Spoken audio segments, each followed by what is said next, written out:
All right, Jeremy, let's see if we hit all your use cases. So we're up, we're back and forth. I can actually bring my head down far enough that it falls a little, but it's certainly not coming off. I mean,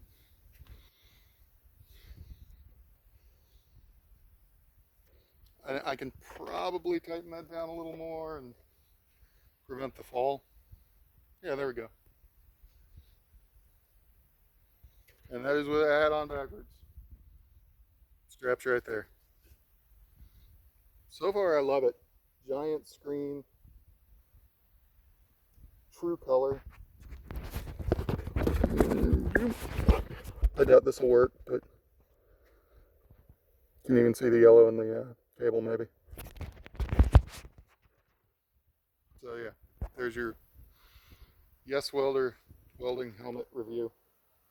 So far, I love it. It's absolutely, it's quick, it's good, you know, doesn't hurt my eyes welding in it, and so far, super happy with it.